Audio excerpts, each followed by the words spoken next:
आजचा विषय देवराई असा आहे. राई म्हणजे जंगल किंवा वन.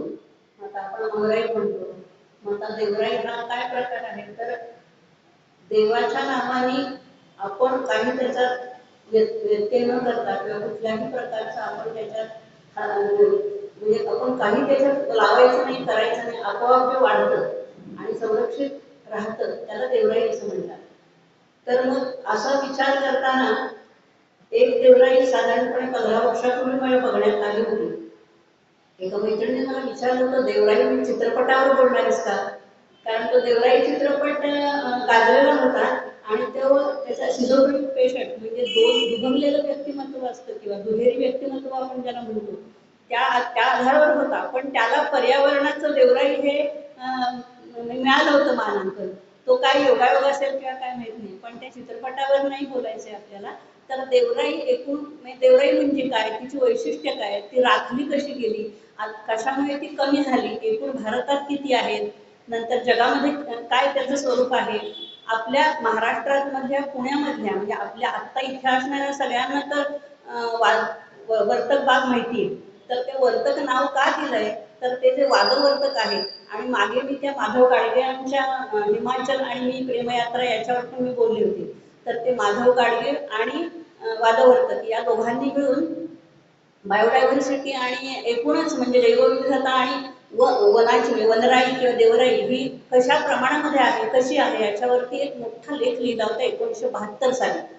आणि तो लेख मात्र वैज्ञानिक कुठल्याही अंकाने घेतला नाही, कारण देवाला वाहिलेलं असं वन ही संकल्पना विज्ञानाला मान्य नाही असं. पण इलस्ट्रेटेड रीतीने तो ग्राह्य धरला आणि त्याच्यापासून मग सुरुवात झाली की ही वन आहेत तरी कुठे, प्रत्यक्ष भटकंतीमध्ये फिरत असताना त्यांना जे जे अनुभव आले, जी त्यांनी बघितली, त्याच्यामध्ये कुठल्या प्रकारच्या वनस्पती आहेत, वेली असतात आणि वेली म्हणायला सुद्धा त्या वेलीची जी खोडं असतात ना आणि पुढे वाढत जातात ना, ती अक्षरशः मनगटापेक्षा मोठी अशी असतात आणि धुण्याचा पिळावा तशी ती एकमेकात अडकत वर वाढत चाललेली असतात. तर तशी एक देवराई प्रबोधिनीमध्ये आम्हाला गटाला एका शिक्षकांच्या डॉक्टर हेमा सानंदरोड बघायला मिळाली होती. आणि तो अनुभव इतका डोळ्यासमोर होता.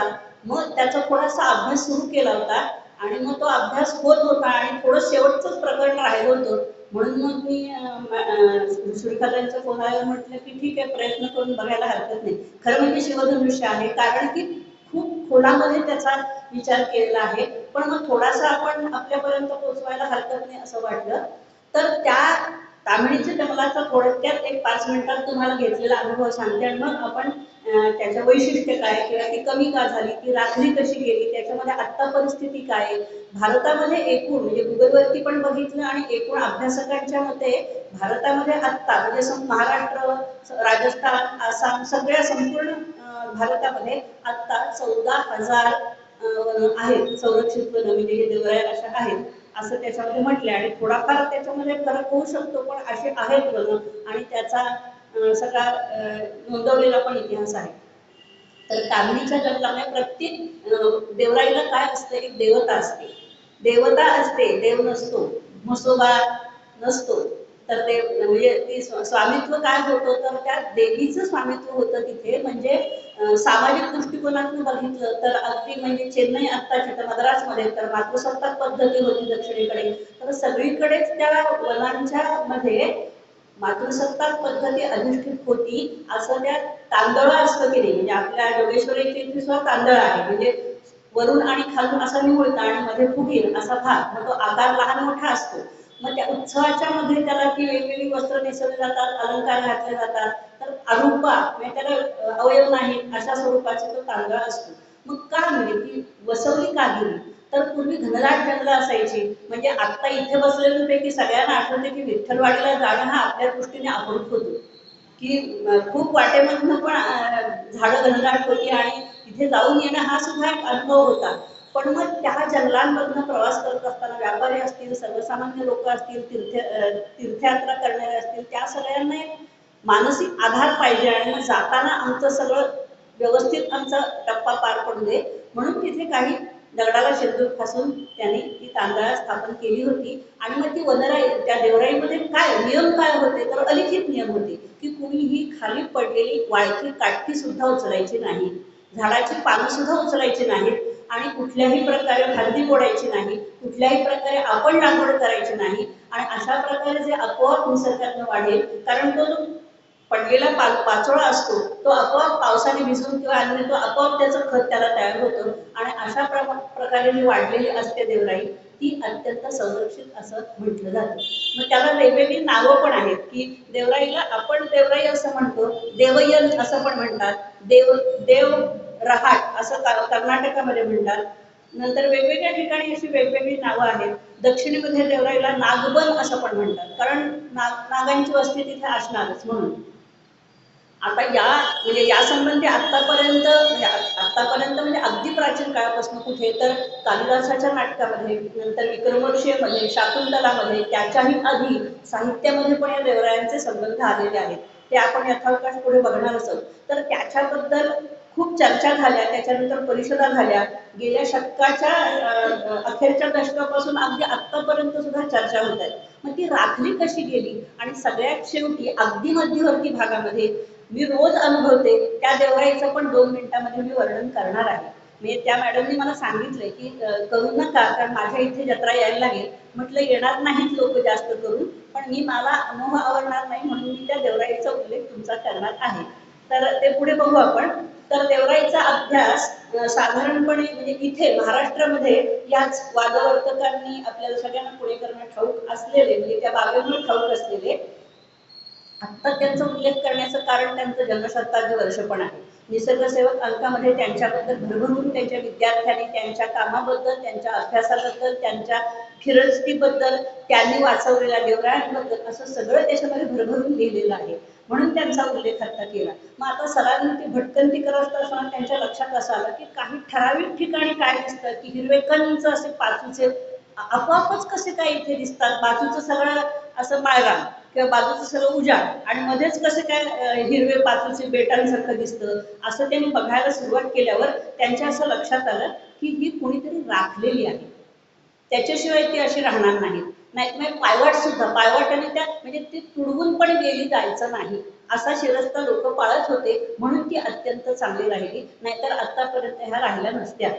तर मग त्यांनी लोकांशी बघितलं आणि विचारलं, तर मग लोक म्हणाले की आमच्या अशा श्रद्धा आहेत. आत्ताच्या काळामध्ये त्याला अंधश्रद्धा पण म्हणावं लागेल की नाही. एखाद्याला ती वनस्पती काही औषधासाठी हवी असेल तर देवाचा कौल लावायचा, ज्येष्ठ व्यक्तीकडनं त्याची परवानगी घ्यायची, आणि मगच सीमित प्रमाणामध्ये त्याची तोड करायची, आणि त्याच्याबद्दल सुद्धा अपराधी भाव मनात बाळगायचा की आमच्याकडनं अधिक प्रमाणामध्ये झाड तोड होऊ नये. हा भाव कुठे, आणि आत्ताची आपण सपाचट करतो सगळं ते कुठे. तर त्यांना असं म्हटलं की ते म्हणतात यंत्रयुगामध्ये हे सगळं म्हणजे बाजूला सरकत गेलं असलं तरी वनस्पती आणि प्राणीसृष्टी यांना त्या देवराईमुळे अभय मिळालं, ज्याला इंग्लिशमध्ये बायोडायव्हर्सिटी म्हणतो. तर त्या अशा वाढलेल्या वनस्पतींमुळे आता अर्थातच म्हणजे एक सुंदर सुभाषित आहे, कारण विषय संस्कृत होता आणि आहे अभ्यासाचा, त्यामुळे चंदनाच्या झाडाचं अत्यंत समर्पक असं बायोडायव्हर्सिटीला येणारं वर्णन इतकं सुरेख केलेलं आहे की मूलम भुजंगैहि शिखरम प्लवंगैहि शाखा विहंगैहि कुसुमानि भृंगैहि नास्ते चंदन पादपस्य यन्नाश्रितम सत्व भरैहि समंतात. म्हणजे चंदनाचं झाड असतं त्याच्या मुळापाशी सर्प असतात, नंतर शिखरावरती प्लवंग म्हणजे माकडं बसतात, आणि फांद्यांवरती पक्षी बसतात, फुलांवरती भुंगे बसतात. असा एकही त्याचा भाग नाहीये की आपल्या जीवसृष्टीनं त्याचा उपयोग केलेला नाही. आणि माणूस तर काय सगळ्यात गोष्टच म्हणजे तो हे श्लोक वाचत असताना किंवा शिकवत असताना विरप्पन समोर मुलांच्याच समोर आला, आणि मग हे सगळं बघितल्यावर विरप्पन कुठे ताई. मी म्हटलं बरोबर आहे, सगळ्यात निसर्गातला दुष्ट त्याचा अवतार म्हणजे मनुष्यच आहे, म्हणूनच तो असुर आहे. मग हे जे वर्णन आहे ते त्या कुठल्याही प्रकारच्या वनराईला लागू पडतं चतपल. तुकोबांनी पण गायलेला म्हटलेला आणि आपल्या लताबाईंनी गायलेला वृक्षवल्यांना सैर वनचर्या हा जो अभंग आहे तो पण त्या वनराईसाठी किंवा देवराईसाठी अत्यंत लागू पडतो. म्हणजे कुठेही आपण गेल्यानंतर आपल्याला एक प्रकारची नीरव शांतता, रव म्हणजे आवाज, पक्ष्यांचा आवाज असतो पण मानवनिर्मित आवाज तिथे कुठेही नाही, त्यामुळे ती नीरव शांतता मिळते. आणि माणसाला कुठेतरी आपण एक शांततेचा अनुभव स्वतः व्यक्तिशः घेतोय, आणि आपण समूहाने गेलो तरी सुद्धा बोलण्याची इच्छा होत नाही. हे त्या देवराईमध्ये आम्ही अनुभवलेला भाग आहे. तर ताम्हिणीच्या जंगलामध्ये चा अनुभव सांगताना मी थोडीशी पुढे आले, पण आता परत पाठीमागे जाऊन आम्ही 28 जण होतो आणि तिथे एक विंझाई नावाचं मंदिर आहे. ते कायस्थ लोकांचं कुलदैवत आहे. त्या मंदिर लांबूनच दिसतं, ते मंदिर बांधून काढले, तिथे तांदळ वगैरे नाहीये. पण त्याच्या आधी एका देवळीमध्ये एका सतीचा कंकणयुक्त हात असा त्या देवळीमध्ये पाषाणावरती कोरलेला आहे. आणि ते बघितल्यावरती असं वाटतं हे काय इथे. मग तेव्हा ताईने सांगितलं होतं की ही देवराई संकल्पना जी आहे ती त्याच्यामुळे टिकून आहे. माणसं मनामध्ये कुठेतरी माणसाला भीतीचा कोपरा हा व्यक्तिगत स्वरूपात असतो आणि त्याला शांतता पण हवी असते. तर त्या सतीचा कोपरा म्हणजे त्यामुळे ते वन वाचलं जाईल, राहिलं जाईल. आणि तिथे इतक्या प्रकारच्या मला झाडं बघायला मिळाली. आता कदंबाचं झाड आपल्याला सगळ्यांना ऐकून माहिती आहे, म्हणजे कदंब का पेड़ हे हिंदी गाणे तर म्हणजे कविता तर आपल्या सगळ्यांना अनुभवले. पण त्या कदंबाला ना संस्कृतमध्ये कुत्सितांग म्हणतात. कुत्सितांग म्हणजे त्याच्यावरती अशी टेंगळ टेंगळ आलेली आहे, खोड अत्यंत असं दिसायला पण ते कुरूप दिसतं, हाताला पण खडबडीत लागतं, म्हणून त्याला कुत्सितांग असं म्हटलंय. तर तो मोठा एक वाढलेला दिसला आणि असा एक तिथे ओढा होता. त्या ओढ्यावरनं एक साकव जातो, त्या साकवावरनं पुढे गेलं की इतकी म्हणजे वेगवेगळ्या प्रकारची इतकी झाडं होती. नुसता हिरवा रंग आपण जरी म्हटलं ना तरी प्रत्येक झाडातला हिरवा रंग पाणी पडून गेल्यावरती वेगळा वेगळा दिसतो. हे तिथे पहिल्यांदा अनुभवायला आलं. आणि मग आम्हाला सगळ्यांना त्यांनी विचारलं की तुम्हाला तुमच्याकडे कोणाकडे गोळ्या आहेत का. मनात प्रश्न आला की गोळ्यांचा आणि झाडांचा काय संबंध. आम्हाला तिथला एक थोडासा पाला प्रत्येकाने एवढा एवढा खायला दिला. त्यांनी खाल्ला आणि मग त्यानेच आपल्या पोतडीतनं लिमलेटची गोळी काढली आणि आम्हाला दिली. हा पाला खाल्ला, आता ही गोळी खा. सगळ्यांनी अक्षरशः गोळ्या थुंकून टाकल्या. माती खाल्ल्यासारखं वाटतंय म्हणाले. मग म्हटलं कशामुळे. तर त्या म्हणल्या ह्याला बेडकीचा पाला असं म्हणतात. हा बेडकीचा पाला आहे आणि मी सगळ्यांना सांगत बसत नाही, नाही तर इथला जंगलामधला सगळा उद्ध्वस्त करते. की ज्यांना मधुमेह आहे त्या लोकांना हा बेडकीचा पाला खाल्ल्यानंतर त्यांचा तो स्थिर राहतो किंवा कमी होतो मधुमेह. पण आम्हाला आम्ही आता प्रत्यक्ष तो अनुभव घेतल्यामुळे आम्ही काही विसरणार नाही. पण आम्ही बघायला गेलो तर आम्हाला पुन्हा ते सापडेलच असं नाही, कारण त्या अशा मुक्ततेने आणला होता की कुठं आणला तेही आम्हाला माहित नव्हतं. पण म्हणून ते पुरंदरवरती पण बघा एक वैदू राहायचा. तर त्या म्हणल्या त्या वैदूला काही माहित नव्हतं, तो तिथला सेवक होता. एक फ्रेंच लोक तिथे राहायची आणि त्यांना वनस्पतीशास्त्राचा खूप अभ्यास होता आणि त्यांच्याबरोबर झाडं दाखवत दाखवत दाखवत तो वैदू खूप शिकला आणि अनेक वर्ष तो येणाऱ्या लोकांना प्रत्येक रोगावरती हाताचा ठसा घ्यायचा. तो कागदावरती हाताचा ठसा घ्यायचा आणि त्याच्यावरती औषध सांगायचा. म्हणजे पुण्यामध्ये तुळशीबाग संस्थानवाले त्यांच्याकडे सुद्धा तो ती औषधं घेऊन यायचा.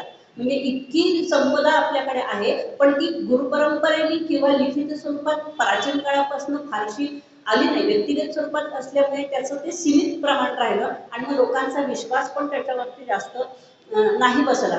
पण म्हणजे हा एक अनुभव आहे. दुसरं म्हणजे फर आपण त्याला म्हणतो.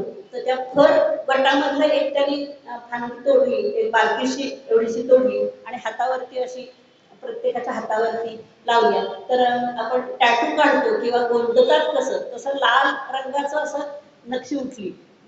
तर त्याचं नाव आहे चित्रक. म्हणजे अशा जवळजवळ 10-12 गोष्टी त्यांनी आम्हाला जवळनं दाखवल्या. तसं तिथे संभाजी बागवरनं आपण सरळ पुढे गेलो की कोपऱ्यावरती वाहनतळे, त्याच्या इथे 2 अशोकाची झाडं आहेत. तर मग म्हणजे आपल्याला अशोक माहिती आहे सगळ्यांना, पण त्यातला फरक नाही माहिती. एक त्या म्हणतात की हा अशोक खरे आहे आणि दुसरा अशोक खोटे. म्हणजे हा काय प्रकार आहे. तर म्हणजे लक्षात ठेवायच्या दृष्टीने असं आहे की आपण जेव्हा संभाजी बागेतली झाडं आपण बघितली असतील तर त्याची पानं खाली अशी पडलेली आहेत बघा आणि ती अशी कवायतीला उभी राहावी तशी सगळी झाडं आहेत. आणि मग ते कोपऱ्यावरचं जे झाड आहे पुढे तुम्ही म्हटलं वाहनतळाच्या इथे अजूनही आहे ते. तर ते असं डेरेदार आहे आणि त्याला असे गुच्छच्या गुच्छ लाल फुला असे आलेले लाल फुलांचे. मग त्याला म्हणतात तो खरे खरे अशोक. लक्षात ठेवायच्या दृष्टीने म्हणून त्यांनी सांगितलं.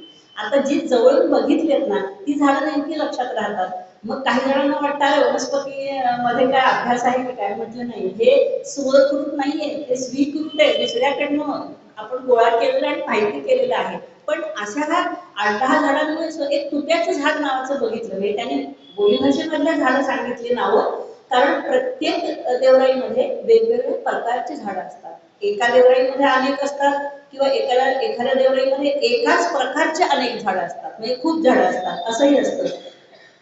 तर मग एक तुक्याचं झाड बघितलं तर असं चांगलं पान असं पंजा एवढं जाड जोड आणि तकतकीत अगदी, म्हणजे हात लावला तर आपल्याला असं वाटेल की आपला हात कोसळ होईल की काय, म्हणून त्याला बोलीभाषेमध्ये तुप्याचं झाड असं म्हणतात. मग त्याला आम्ही मजा खूप केली त्या तामिळीच्या घाटामध्ये किंवा त्या जंगलामध्ये. पण आता तिथे म्हणजे कसं झालंय की अनेक लोक जायला लागल्यामुळे आणि अनेकांना ती माहीत असणं हे काही चूक नाहीये, पण ते तोडून घेणं. एक कळलावी म्हणून एक वनस्पती होती, त्याला हळदी कुंकू असं पण म्हणतात, म्हणजे गौरीचे हात असं पण खेडेगावात म्हणतात त्याला. म्हणजे ती कळलावी का, तर त्या म्हणाल्या की पूर्वी प्रसूती होत असताना ह्या आदिवासी बायका किंवा खेडेगावच्या बायका ती वनस्पती जी आहे ती जिची डिलिव्हरी होणार त्याच्या कमरेला बांधायच्या आणि मग ती डिलिव्हरी तिची म्हणजे विनासायास होत असे, म्हणून ती कळलं. आणि मग लोकांचं कसं म्हणजे घरामध्ये ती आणायची नाही, कारण घरात आणली की नाव कळलं ना, म्हणून घरात भांडण होती. अशा प्रकारचं काहीतरी गैरसमजूत निर्माण झाली. मग त्यामुळे कसं झालं की काही गैरसमजुतीमुळे त्या वनस्पती आणि झाडं वाचली, पण काही अंधश्रद्धांमुळे ती झाडं आणि वनस्पती आणि वेली वाचल्या, पण म्हणजे श्रद्धा आणि अंधश्रद्धेमुळे काही गोष्टी जतन झाल्या, त्या माणसाच्याच भलेबुरेपणाच्या ह्याच्यातून झाल्या.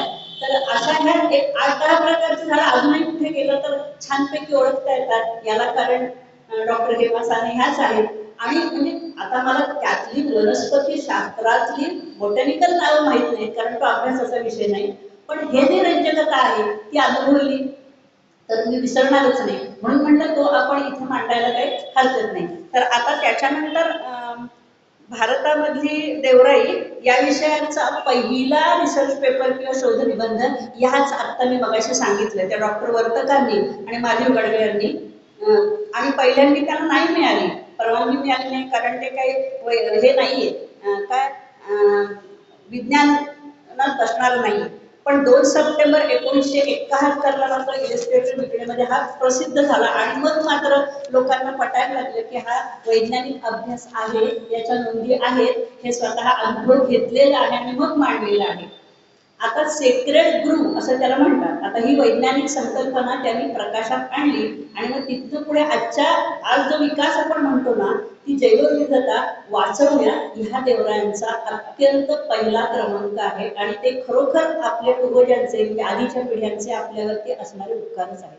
तिथपर्यंत कोणी धजत नाही जाणार, कारण मनामध्ये कुठेतरी असतं की अरे आपण हे केलं तर असं होईल का, किंवा एखादी वनस्पती खाचकुईली असेल, खाचकुईली आमच्या मुलाला केलं तर ते खाचकुईली प्रत्येकाच्या टाकत बसले होते. मी म्हणलं अरे तुमच्या अंगावर कोण टाकलं तर तुम्हाला कसं होईल, मग त्यामुळे आपल्याला इतकं खासतंय म्हटल्यावर मग ते बंद झालं. एखादा अनुभव आला की माणूस ती गोष्ट करायला जात नाही. पण वनस्पतीचा असा कुठलाही जंगलातला असो किंवा कुठलाही असा भाग नसतो की त्याचा आपल्याला उपयोग होणार नाही. प्रत्येक गोष्ट, म्हणून तर त्याला कल्पवृक्ष असं म्हणतात की तुम्ही जे कल्पना कराल म्हणजे सर्वच प्रकारे त्याचा उपयोग होत असतो. म्हणून आता त्या दृष्टीनं आणखीन एक पत्रपुष्प फलछाया मूल वल्कल दारुही गंध निर्यासम भस्माग्नी तोकुमेही कामान वितरवते. म्हणजे त्याच्यापासून आपल्याला पानं मिळतात, पानांच्या आपल्या अजूनही पत्रावळी होतात, द्रोण होतात. त्याच्यानंतर फुलांचा तर उपयोग माणूस सरसकट प्राचीन काळात करत होता, आत्ताही करतो, सुशोभनासाठी करतो, देवपूजेसाठी करतो. नंतर फळं मिळतात, सावली पण मिळते, मुळाचा उपयोग पण करतो, वल्कल म्हणजे त्याच्या सालींचा पण उपयोग करतो आणि लाकडाचा उपयोग पण सर्वच पद्धतीने केला जातो. आणि त्याच्यातला जो गंध असतो, आता गंध म्हणजे चंदन, तर गंध असतो निर्यास, आणि भस्म म्हणजे त्याची राख झाली तरी सुद्धा ती उपयोगात परत येतेच. म्हणजे असं कुठलाही त्याचा अवयव नाहीये की तो माणसाला उपयोगी पडत नाही. म्हणजे आता ह्या संस्कृत सुभाषितातनं सुद्धा काहीतरी तुम्ही देवराईचा अनुभव घेतल्याशिवाय हे त्याच्याकडे लिहिलं गेलंच नसेल असा मी विचार केला. तर मग म्हटलं बरोबर आहे की, आणि आता आपण ह्याच्या पुढे काय बघणार आहोत की अनेक अंगांनी देवराई कशी महत्वाची आहे, तर त्याच्यामध्ये अनेक औषधी वनस्पती आहेत, दुर्मिळ वनस्पती आहेत. त्याच्यानंतर वनस्पती शास्त्राच्या विद्यार्थ्यांना लागणाऱ्या सगळ्या गोष्टी तिथे बघायला मिळतात आणि आपण बघितलेली अनुभवलेली गोष्ट आपण मरेपर्यंत विसरत नाही. हा आता मी तुम्हाला सहज अनुभव सांगितला, तुम्ही अनुभव घेतला होता म्हणून सहजपणे सांगू शकले. आणि मग आता देवराईची ठळक वैशिष्ट्य आपण बघूया. अगदी सुरुवातीला म्हणजे हे मी सांगितलं ते महाराष्ट्रामध्ये पुण्यामध्ये त्यांनी सुरुवात केली दोघांनी शोध निबंध लिहून. मग अगदी सुरुवातीला काय झालं तर 1827 साली बँडिस नावाच्या वनरक्षक हा ब्रिटिश अधिकाऱ्यानं देवराई हा विषय प्रथम अभ्यास केला त्याचा आणि प्रथम त्याचा संशोधन विषय मांडला आणि इंडियन फॉरेस्ट्रीमध्ये या नियतकालिकात त्याच्यात एक लिहिला त्यांनी.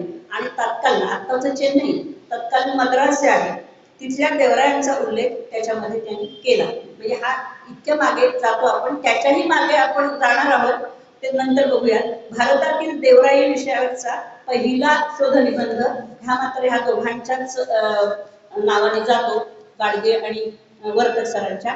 आता विकास म्हणजे म्हणजे आता ह्या डार्विनचा जो सिद्धांत आहे ना की बळी तो कानपिळी किंवा सर्व्हायव्हल ऑफ द फिटेस्ट, मग वनस्पतींमध्ये सुद्धा बांडगुळ म्हणतो बघा आपण. बांडगुळ ही खरं तर मराठीमध्ये शिवी दिली जाते, पण बांडगुळ म्हणजे परोपक, म्हणजे ज्या वनस्पती आपण काहीच करत नाही दुसऱ्यावरती अवलंबून असतात आणि इतक्या फोफावतात की ते दुसऱ्या वनस्पतीनं खाऊन टाकतात, इतके त्या मोठ्या होतात. मग त्या ज्या प्रकारच्या वनस्पती आहेत ना ते म्हणजे 1992 मध्ये पहिली म्हणजे जागतिक वसुंधरा परिषद झाली आणि त्या मेळाव्यामध्ये तो इओ विल्सन नावाचा एक 20व्या शतकातला, त्याला डार्विनच म्हणायचे 20व्या शतकातल्या, त्यांची ख्याती डार्विन म्हणूनच होती. मग त्यांनी जैवविविधता कुठे बघायला मिळेल तर ती तुम्हाला देवराईमध्ये आणि वनातच बघायला मिळेल, शहरात बघायला मिळणार नाही, खेड्यात बघायला मिळणार नाही. आणि कुठलीही देवराई ही साधारण जिथे गावापासून किंवा शहरापासून थोडी बाजूला आणि तिठा किंवा चव्हाटा म्हणतात, चव्हाटामध्ये इथे 4 रस्ते मिळतात आणि तिठामध्ये इथे 3 रस्ते मिळतात, तिथून पुढे बघा ना. म्हणजे आता मला आठवतंय की माझ्या लहानपणी आईला आमच्यासारखी गळगळ व्हायची, बरेच दिवस झाले, अनेक प्रकारची औषधं झाली, सर्व प्रकारचे डॉक्टर झाले, तर माझ्या आजी म्हणले की जाते तिठ्यावरती हे जोंधळ नेऊन ठेव मुठभर बांधून पुरचुंडीमध्ये. मी म्हणलं का?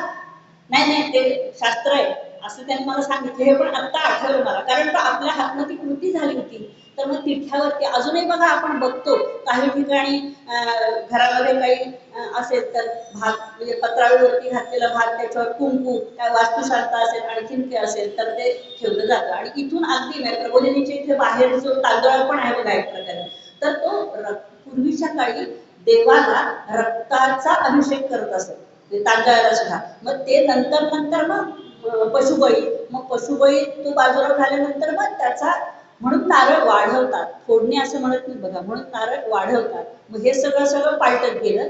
तर आता तिथे सुद्धा बंदी आहे की तुमचं मांस वगैरे हे ठेवायला तिथे सुद्धा बंदी आहे. हे कारण मी जवळनं अनुभव नव्हतं म्हणून सांगते.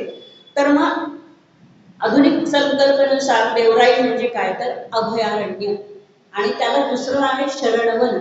म्हणजे आपण तिथे जाताना जसं आपण घरात जाताना बाहेरच्या चपला काढतो, देवळात जाताना आपण सगळे म्हणजे बाजूला ठेवतो, कासवाला नमस्कार करतात कारण आपले षड्रिपू आपण आतमध्ये ओढून घ्यायचे असतात, अशी संकल्पना आहे.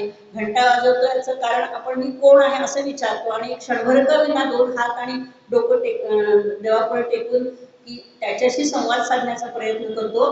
तर तसं वनामध्ये जात असताना किंवा देवराईमध्ये जात असताना मी एक निसर्गाचा भाग आहे, मी तुझ्याकडनं काहीही कोरबाडून घेणार नाही, अशी आदिमानवाची सुद्धा संकल्पना होती आणि ती आपणही ठेवावी असं त्याच्या निबंधामध्ये पण दिसतं. आता देवराईमध्ये एक संरक्षक देवता मुख्य असते आणि रानातून त्या सगळ्या ज्या असतात ना त्या स्त्री देवताच प्रामुख्यानं. आता त्या कुठल्या कुठल्या आहेत तर मध्ये एकदा मी एका गटासमोर सप्तमातृका आणि योगिनींवरती बोलले होते. त्याच्यामध्ये सुद्धा वाघजाई, जनाई, जोखाई, तळजाई, मराई, यमाई अशा सगळ्या म्हणजे दासबोधामध्ये पण या सगळ्या देवतांचा उल्लेख समासामध्ये आहे.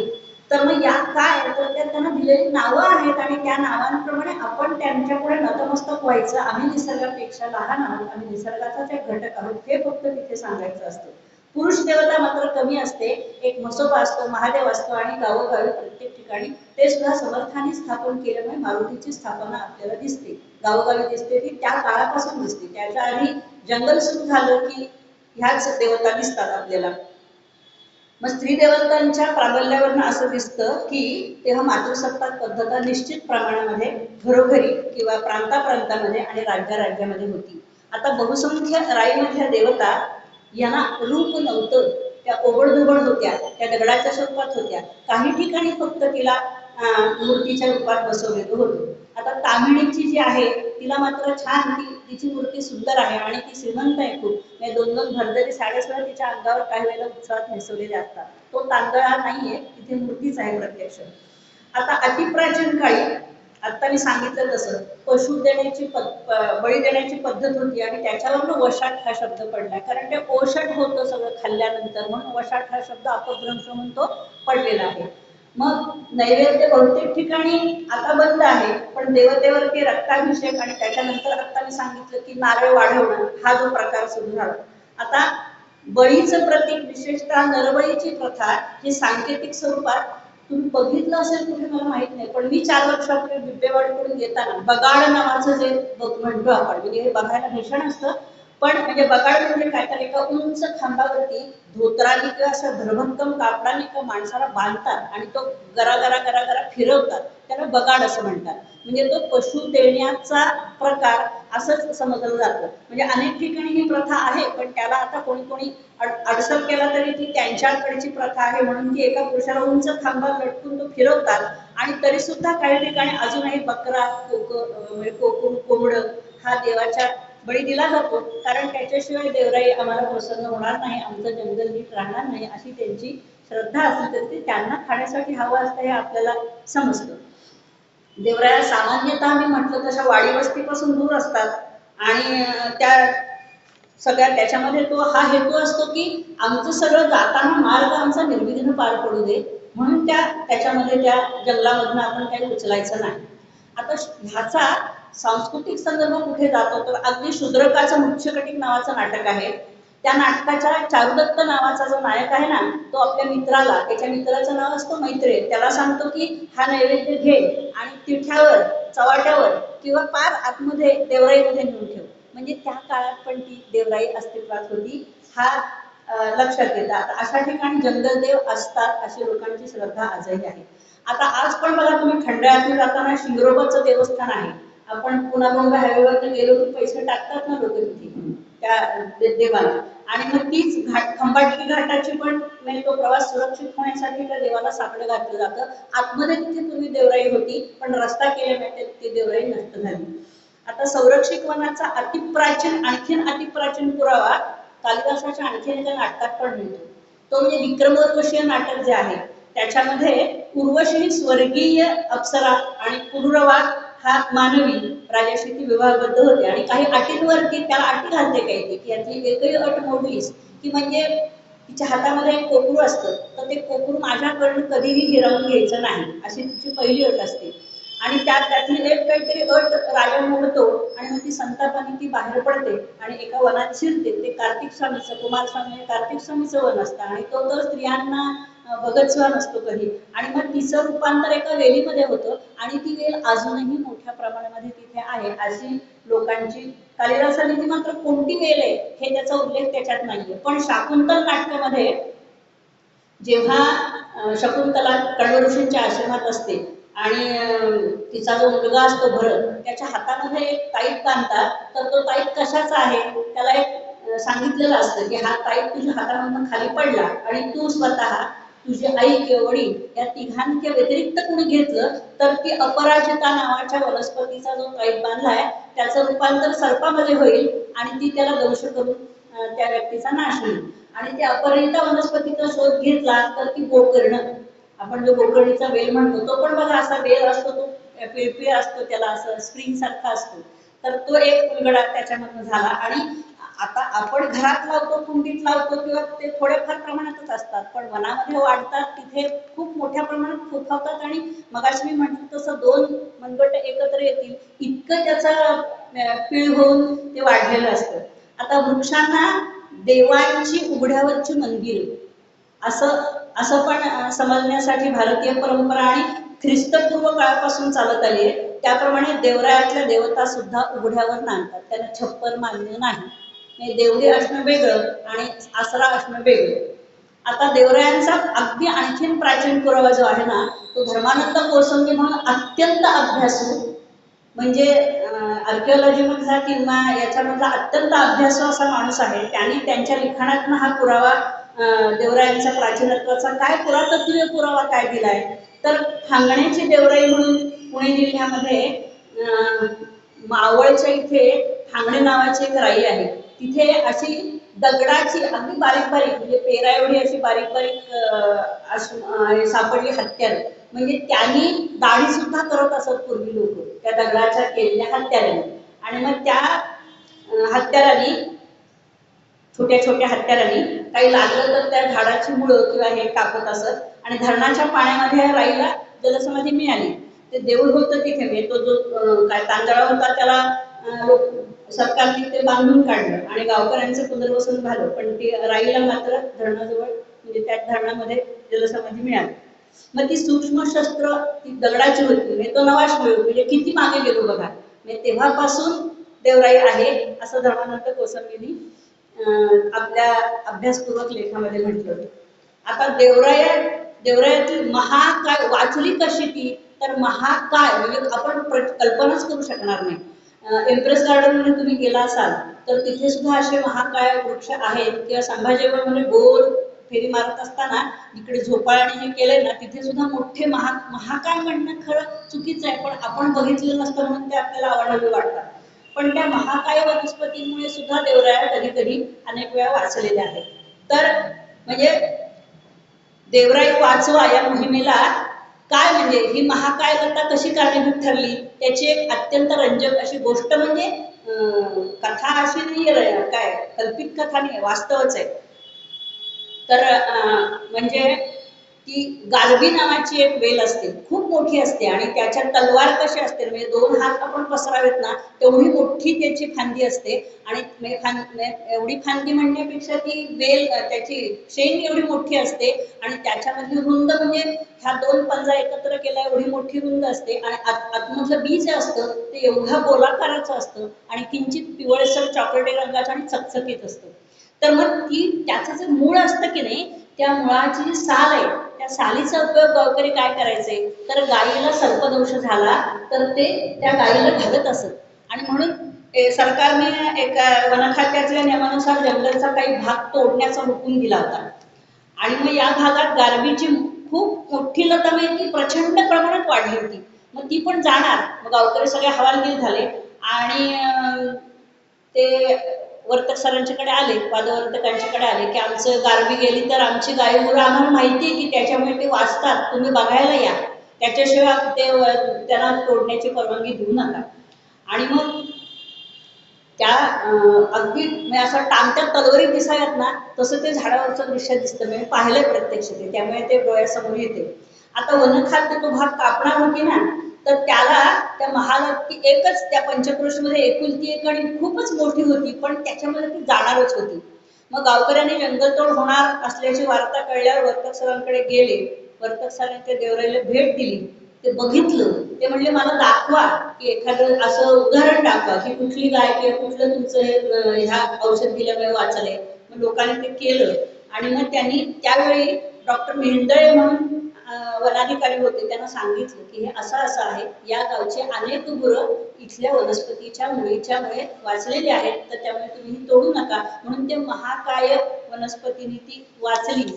एखाद्या गोष्टीसाठी ती देवराई का वाचली, तर त्या महाकाय वनस्पतीच्या उपयोगामुळे आणि गावकऱ्यांच्या सहभागामुळे ती वनस्पती वाचली. आता रामरब्बी म्हणून एक महालता आहे, तर ती कशी आहे माहितीये का, 40 मीटर लांब आहे तिचा घेर. आणि तामिळीकडनं बिळेकडे जायला लागलं की तिथे त्या मार्गावरती एक अशी दिसतेच ती, आणि त्याचा एक उग्र वास पण येतो.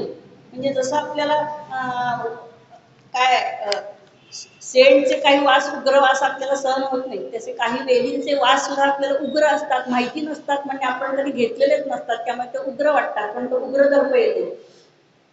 आणि मग आता तिथे एक अशी गुळवेल आहे. गुळवेल मी स्वतः बघितली अनेक वेळेला, गुळवेलीचा उपयोग पण अनेक आहे. गुळवेल ही मधुमेहावरती पण आहे. तर एक गुळवेल इतकी वाढली तिथे की त्या आंब्याच्या झाडाला तिने घेरून टाकलं आणि आंब्याचं झाड त्याच्यात म्हणजे दिसेनासच झालं आणि तीच त्याच्यावरती खूप वाढली. वेल वाटतच नाही ती, तो एक महाकाय वृक्षच वाटतो, पण तो वृक्ष नाहीये, ती गुळवेल आहे. म्हणजे खूपच आता त्यांच्या पानावर अशी लव असते किंचित, असे चकचकीत आणि लव असते, पण म्हणजे ते वनामधल्या. आपल्या शहरात कुठे बघितलं झाड तर त्याच्यावरती असणार नाही तसं, कारण तिथे ती निसर्गतःच फोफावलेली असते म्हणून. आणखीन एक तिथे आहे की माधवी लता. आता हे माधवी नावाचं पुष्प आहे ना, ते आपल्या 21 गणपतीचे आपण पत्रे वाहतो ना, त्याच्यात पहिलं सुमुखाय ती माधवी पत्र वाहतात. पण 21 पत्री जी वाहतात ना, ती सुद्धा कुठलीही आणतात आणि आपल्यावरती लागतात.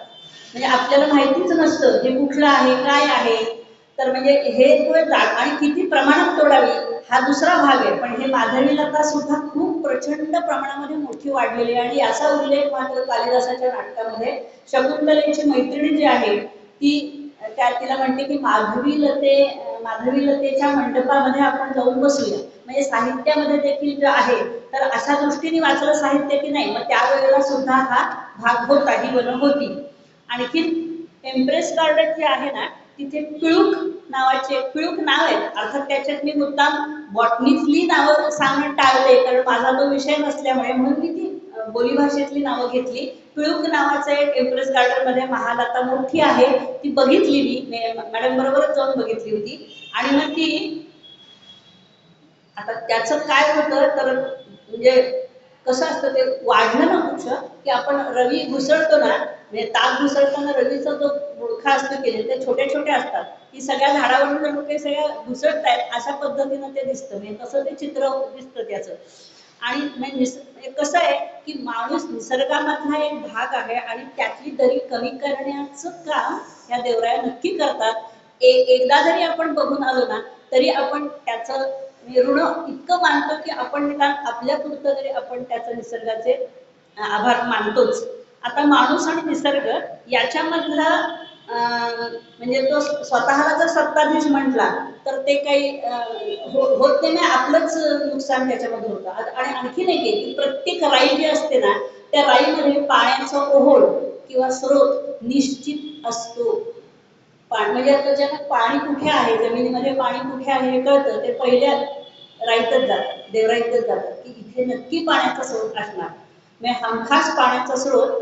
आता इथे वेल्ह्यामध्ये आणखी एक जन्मपानकरी नावाची एक हे आहे देवराई.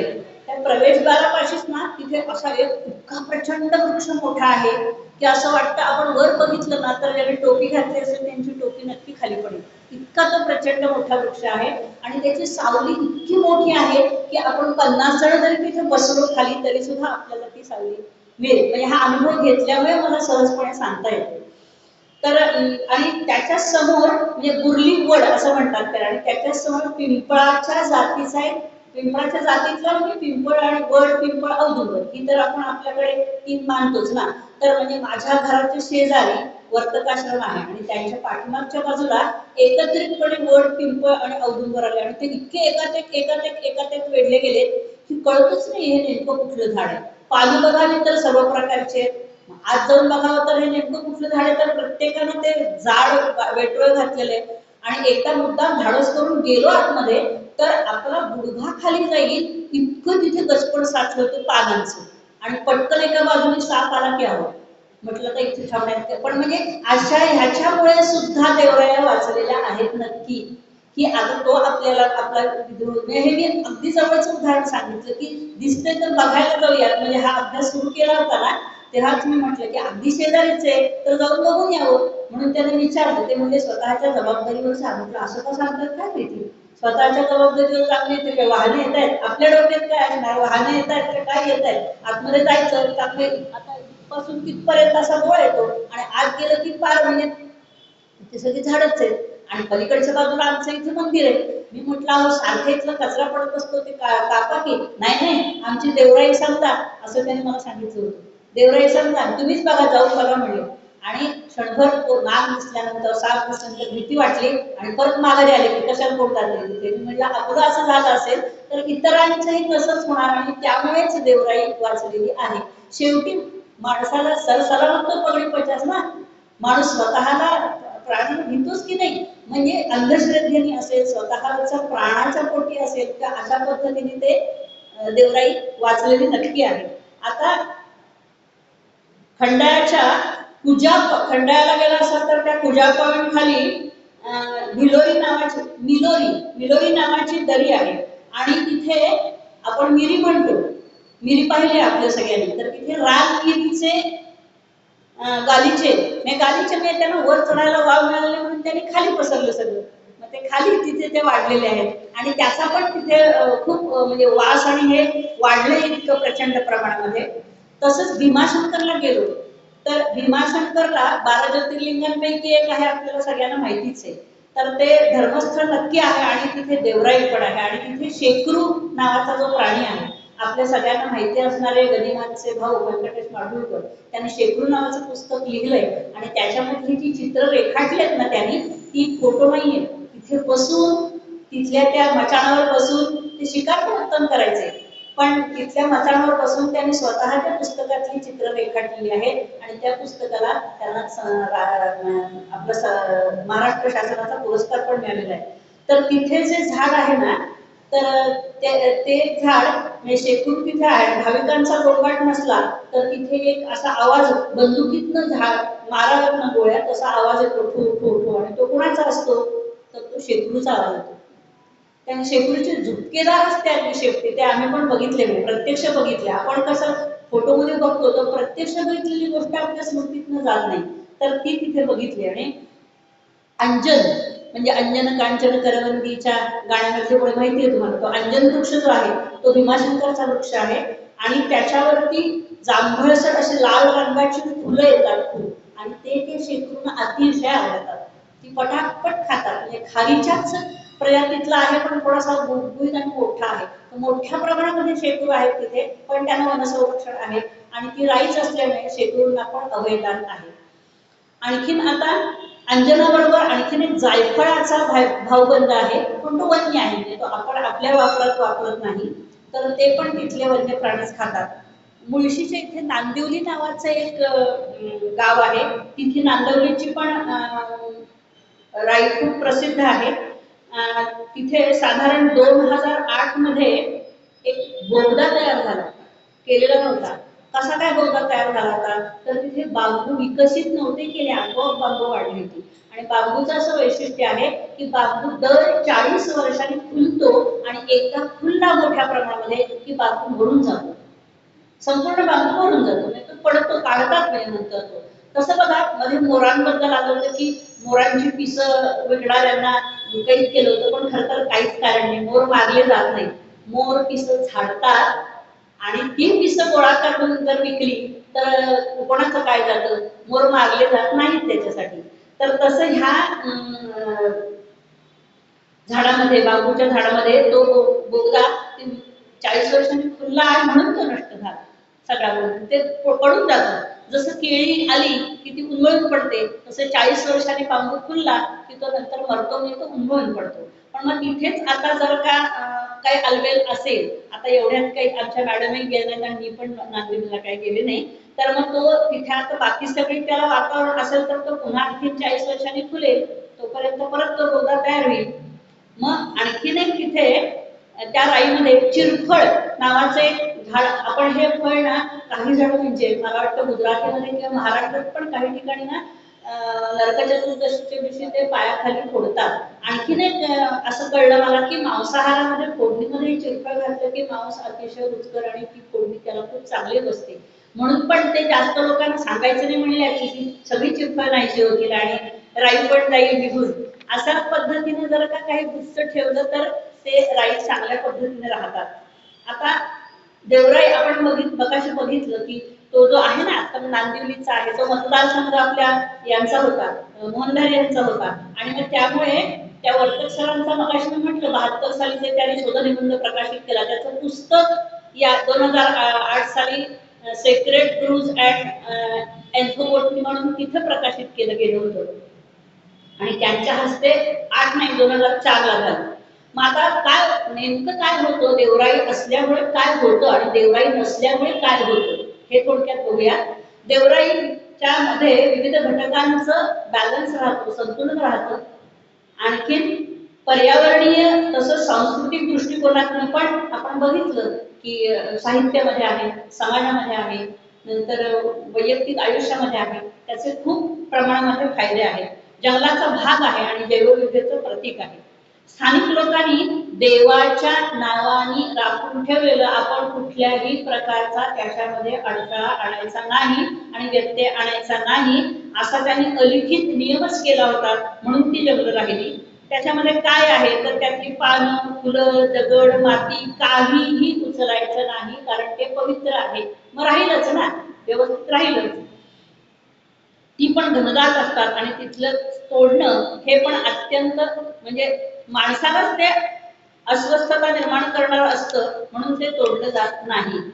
आता ज्या ज्या गावामध्ये किती किंवा समाजामध्ये देवराया अजूनही संरक्षित आहेत, त्यांच्यासाठी देवरायांचा अर्थ फक्त दैवी नाहीये, तर त्या देवराया लोकांच्या दैनंदिन जीवनाशी जोडलेले आहे. म्हणजे जावळी तालुक्यामध्ये मोर्लेश्वर येथे काही लोकांनी काय केलं होतं बघा, देवळी बांधायचा घाट घातला हा, आणि जांभळाचं मोठं झाड होतं, खूप मोठं झाड होतं, ते तोडायचं ठरवलं. पण ते झाड तोडण्यापूर्वीच 3 मजूर त्या झाडाखाली, म्हणजे तो योगायोग असेल, आपण म्हणतो की कावळा बसायला खाली मोडायला, मग ते 3 मजूर नेले त्याने. लोक म्हणले बघा देवाला छप्पर नकोय, म्हणून ती तिथली राई वाचली. अशा अंधश्रद्धेने पण काही राया वाचलेल्या आहेत. आता वेल्हे तालुक्यामध्ये दापसरेच्या राईमध्ये एक जण घोरपड पकडायला गेला आणि घोरपड झाडाड गेली आणि ती झाडाड गेली आणि त्या झाडाला आग लागली आणि तो माणूस पण आजारी पडला. अशा अचानक काही घटना घडल्यामुळे पण तिथल्या देवराया वाचल्या गेल्या. आता अगदी 2-5 मिनिटातच मी प्रत्यक्ष रोज अनुभवते, ती देवराई आहे की नाही हे तुम्ही ठरवायचं. आणि कधी बघायला गेलात तर पाऊस संपल्यानंतर अवश्य गेलात तर तिथली जी राहणारी ज्ञानसाधिका आहे ती तुम्हाला योग्य प्रकारे माहिती दिल्याशिवाय राहणार नाही. माझी एक मैत्रीण इथे बसली आहे, ती पण त्यांच्याबरोबर तिने गरवारे कॉलेजमध्ये काम केलेलं होतं. तर आत्ता वर्तमान काळामध्ये कुठे बघायला मिळेल, अगदी मध्यवस्तीमध्ये 121 बुधवार जोगेश्वरी जवळ किंवा शीतळादेवी जवळ किती किती फूट आहे तर 5000 चौरस फुटाची देवराई आहे. देवराई आहे म्हणजे त्यांनी स्वतः त्याच्यात काही लावलेलं नाहीये, आपोआप उगवलेलं आहे. मग काय काय आहे तिथे तर बेलाचा प्रचंड मोठं बेलाचं झाड होतं की साधारण 25-30 वर्षापूर्वी तिथून 2-3 लोकांनी बेलाचे लक्ष वाहिलेले होते, इतक्या मोठ्या प्रमाणामध्ये बेलाचं झाड होतं. नंतर आत्ता दगडूशेठ खूप श्रीमंत झालाय, पण साधारण 30 वर्षापूर्वी माझ्या मैत्रिणीची जी आई आहे त्या आणि 4-5 मैत्रिणी मिळून त्यांच्या आवारामध्ये गुलबक्षीची फुलं यायची आणि तो टपोरा मोठा हार रोज 10 दिवस दगडूशेठला चालायचा, कारण तो तेव्हा सामान्य होता, आता असामान्य झालाय. आणि आता तिथल्या गुलबक्षी पण नाहीशा झाले. मग गुलबक्ष तो चालायचा त्याला.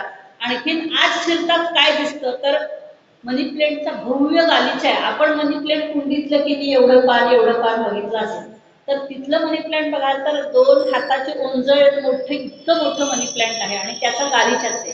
नंतर आता बेलाचं झाड होतं ते कुजून पडलं, एक चिकूचं झाड आहे, अशोकाची 3-4 झाडं आहेत, मध्ये औदुंबराचं एक झाड आहे, नंतर विलायती चिंचेचं एक झाड आहे, पाठीमागच्या बाजूला गुळवेलीचे दोर आहेत. दोर म्हणजे दोरच आहे, म्हणजे ते लांबतात आणि परत दुसऱ्या झाडावरती चढतात, तर असे आहेत. नंतर कर्दळी ज्या आहेत त्या खालपासून वरपर्यंत म्हणजे पुरुषभर उंचीच्या कर्दळी वाढले, त्याची भिंतच झाली आणि त्यातलं काहीही तोडलं जात नाही. त्यामुळे ते अत्यंत छान वाढलेलं आहे. आणि मी स्वतः तिथे अनेक प्रकारचे म्हणजे कुठले कुठले पक्षी बघितले ते मी सांगते. तिथे पोपट आहेत, मैना आहेत, भारद्वाज आहेत, त्याच्यानंतर तो ठोक ठोक करतो तो पक्षी, सुतार पक्षी आहे, नाचण पक्षी आहे, आणखीन असे 12 प्रकारचे पक्षी मी तर स्वतः बघितले. आणि नाचण पक्षाची मजा तर अशी बघितली मी की तो घरट बांधण्यापासून त्याने अंड घालण्यापासून तिला बाहेर पडून उडेपर्यंतची मजा काही अवरोध बघितली. म्हणजे तो एक अनुभवच आहे खरं. म्हणजे तो म्हणजे बोलायला लागलं तर त्यालाही खूप वेळ लागेल, कारण माझ्या मुली त्यांच्याबद्दल सहज 3-4 पानं लिहिलं, पण ते व्यक्ती म्हणून मला बोलायचं नव्हतं. एक इतक्या मध्यवर्ती भागात एक व्यक्ती सांभाळू शकते का, तर आपण मनाचं धाडस केलं. खरं म्हणजे काय काय गरज आहे, लोक विचारतात काय गरज आहे, तर त्या म्हणतात मी वनस्पती शास्त्रातली आहे, त्यामुळे मला ते नेमकंपणाने कळतं. आणि गुळवेलीचं तुम्हाला सांगू का, गुळवेलीचे ट्रक म्हणजे टेम्पो भरून आयुर्वेदिक डॉक्टर आणि त्यांच्याकडनं घेऊन गेलेले आहेत, ते मी स्वतः बघितले. म्हणजे उपयोग होतो ना लोकांना, तर मग का नाही करू. तर मग मला असं वाटतं की त्यांच्या दृष्टीने अध्यात्म म्हणजे काय, तर त्या म्हणतात मी कोणाच्या अध्यात्म नसते आणि मध्यात्म नसते. आणि त्यामुळे मी माझी ज्ञानसाधना स्वांत सुखाय चालू असते, त्याचा कोणाला उपयोग झाला तर आनंद आहे. आणि त्यांच्याच कडनं हा विषय मला कळला आणि मी माझ्यापर्यंत मांडण्याचा प्रयत्न केला. मग अशी लेखन वाचन चिंतनात रमणाऱ्या या ज्ञानसाधिकेला ही निसर्ग देवता शेवटपर्यंत आनंदात राहू दे आणि तिचं निरामय आणि सुखी जीवन लाभू दे. एक प्रकारे ती देवराईच आहे असं मी स्वतः गृहीत धरलं. तर त्या होऊन आल्या आणि मला म्हणल्या होत्या की इथे सांगू नका. मी म्हटलं ठीक आहे नाही सांगत, पण मला म्हणजे रोजच अनुभव घेतल्यामुळे मला अनावर झालं म्हणून मी सांगितलं.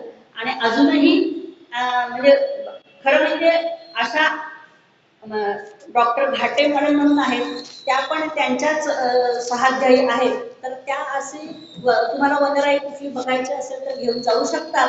तुम्हाला कोणाला जायचं असलं एखाद्या गटाने तर मी आवर्जून त्यांचा नंबर देईन. कारण जाणकार व्यक्तीकडनं आपल्याला कळणं आणि आपण ते बघणं हा अनुभव आपण विसरत नाही. नुसतं जाऊन बघून आलो हात पाठीमागे बांधून तर मग त्याच्यात मजा नसते. कारण मी जेवढा असं स्फूर्ततेने तामिळीचा अनुभव सांगू शकले तेवढा आपल्या मनामध्ये असेल तर आपण दुसऱ्याला तो आनंद देऊ शकतो. तर तसा तुम्हाला पण मिळू शकेल. आणखीन एक त्याच्याबद्दलच वृक्षाबद्दलच एक छाया अन्यस्य कुर्वन्ति तिष्ठन्ति स्वयमातपे फलानि परार्थाय वृक्षः सत्पुरुषः यो आणि तस्मै वदान्य गुरवे तरवे नमोस्तु. वदान्य म्हणजे सर्वश्रेष्ठ, दानशूर म्हणजे कर्णाला दानशूरांमध्ये श्रेष्ठ म्हणजे वदान्य करणार म्हणत असत. वदान्य हे त्याचे विशेषण आहे. म्हणून मग तस्मै वदान्य तरवे, तस्मै वदान्य गुरवे तरवे नमोस्तु. म्हणजे झाड आपणहून काही देत नाही, आपणच सगळं घेतो, त्यालाही तो प्रतिकार करत नाही, म्हणून त्याला वदान्य असं म्हटलंय. तेवढं